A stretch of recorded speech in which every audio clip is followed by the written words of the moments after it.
My clients will never pay that. This is something that we hear on social media when we talk about pricing. We want to kind of walk through how to approach this situation if and when your clients do say that. We're going to go through it right now on Biz Talk.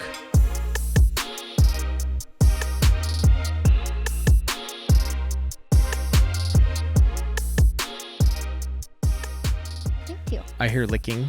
I'm getting kisses.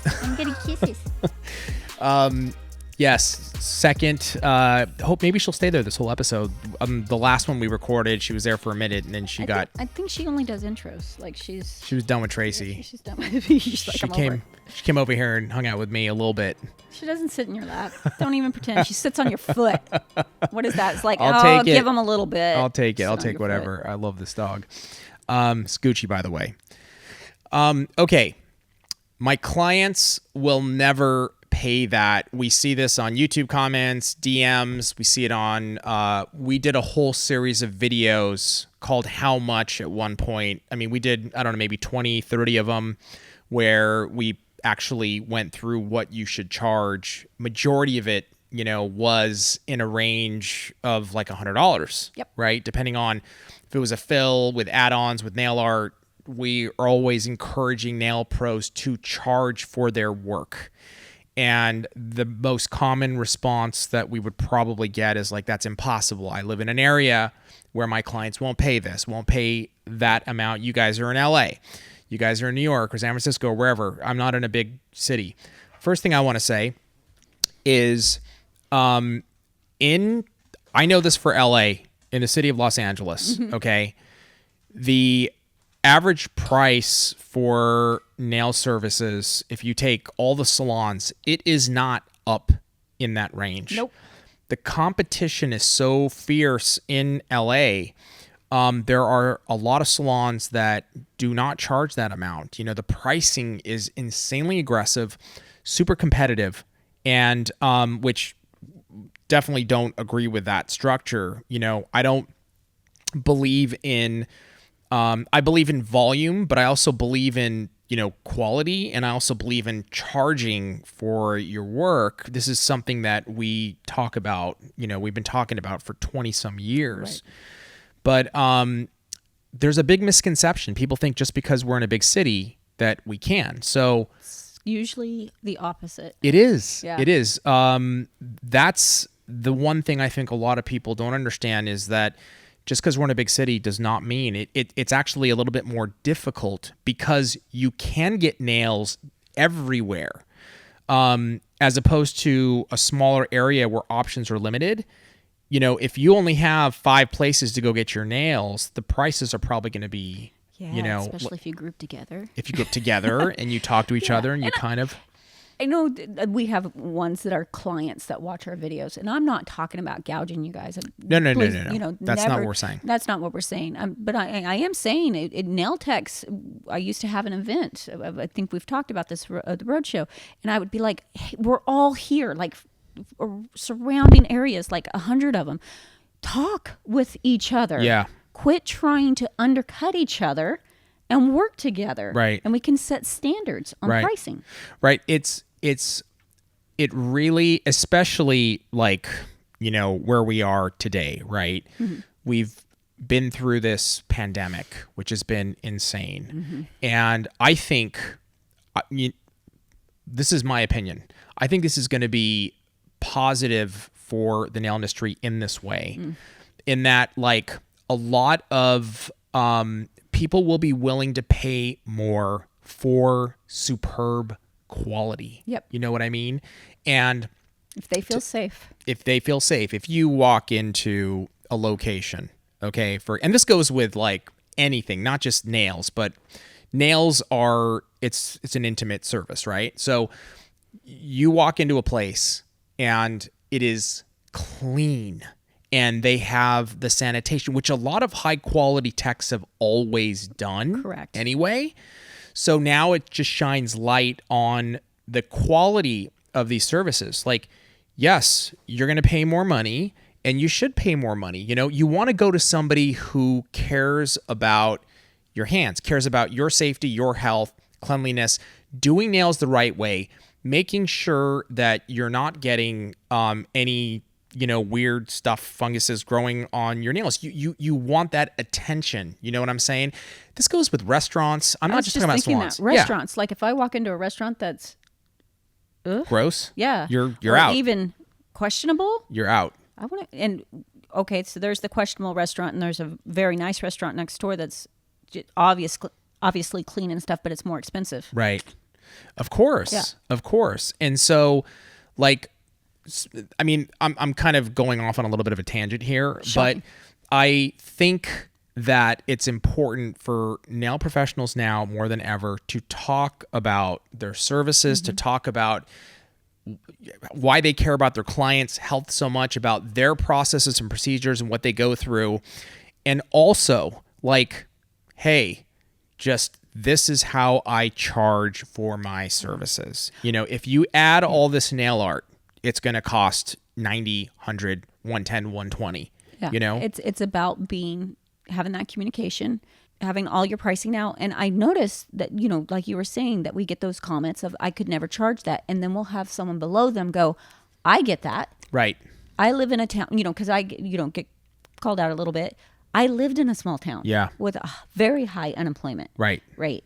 And again, I got very good money. So a lot of time it's the fear. Yeah. And I get it. It's scary to tell someone something, but have you tried it? Yeah. Have you tried even raising $5? Right. Sometimes that fear of my client would never charge that. That's what we hear. The next question from us, have you tried it? Next answer, no. Right. Yes. And then I like the next place that you went. We're always like, okay, well, what about raising it just $5, your service? Have you tried? No.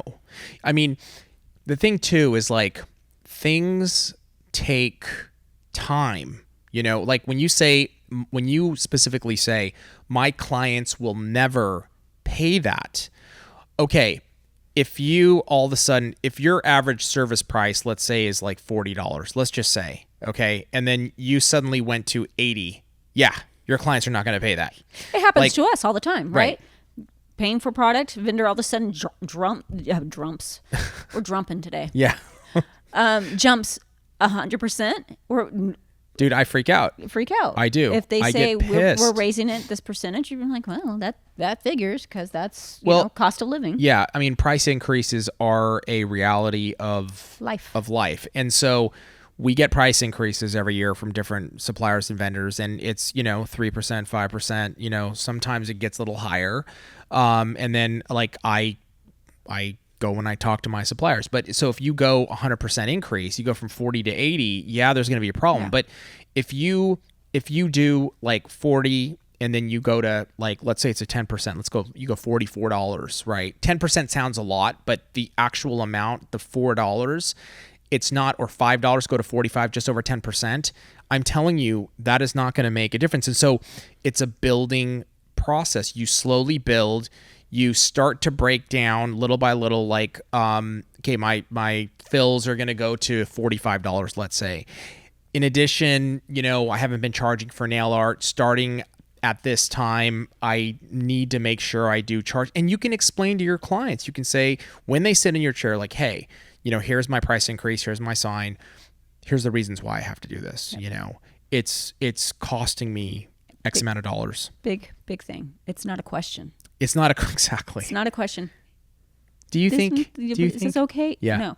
These are my new prices. This is why cost of products go up in the conversation. Yeah. Like we don't continue the conversation. Now for those ones that are sitting there going 40 to 45, that's what is that going to do for me? First of all, it's not a huge deal to your client. Really isn't. $5 is not a big deal to them. It's about, if you have 8 clients in a day, it's about a $10,000 increase in pay to you. That's a good raise. That's massive. That is a really good raise. Yeah, it is. You got to look at it that. They're looking at it as an individual, not a big deal. You're looking at it as a whole, pretty big deal. Yeah.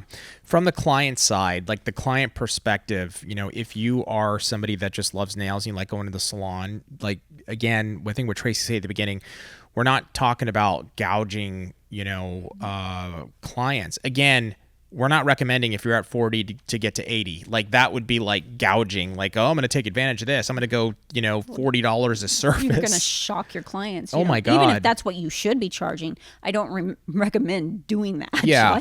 And I think, anybody that is watching this or listening to this, and you are a client and you do love nails and that's why you listen to the content, I think you would say it's reasonable. Okay, yeah, if they just bumped it up $5, that's reasonable. If they started to, make nail art a little more, they started to like charge and explain to me why they're doing what they're doing, I think that's also reasonable. Yeah.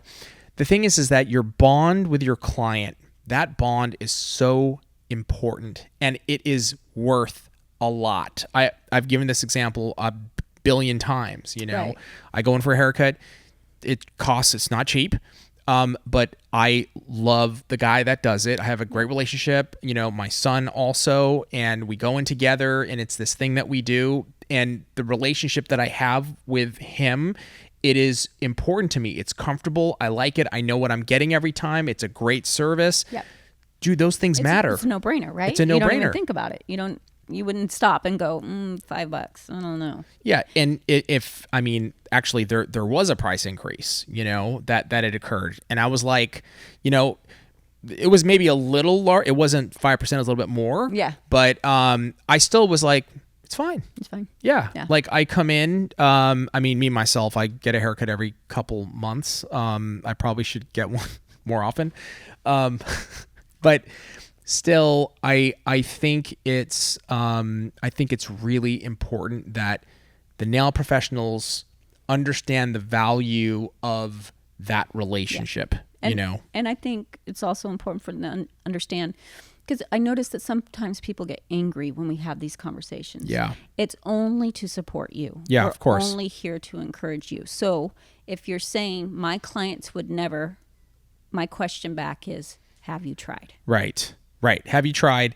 And if you haven't tried, try a small bump in increase. That's really the biggest thing. Build into it.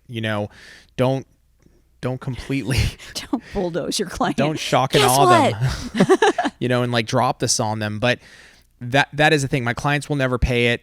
If you have tried it, what did you do? You know what I'm saying? Like if you did try it and it was like, oh my God, they freaked out. Like maybe it's worth getting a new clientele. Like start to look at those options of diversifying your clientele. You know what I mean? Yeah. Like I don't know, but you should look at that option of making more money. That's always the message you're going to hear from us, period, end of story. And I would say for the ones that are watching that have done it and had success, please, I know it takes time, but put it in the comments. Yeah. It helps your fellow nail techs out.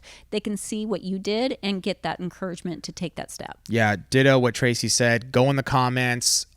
It's so important to talk about this. I think this is something that needs to be discussed, and we talk about it a lot, but it's important for other techs that have done it to share their experiences. I thought they wouldn't, but this is what I did, and then, oh my gosh, it led to this, and now I'm making more money. We need more of that type of conversation. That's huge, so let us know. Tracey, thank you so much. Thank you. Thank you guys for joining us, and we'll see you next time. Biz Talk.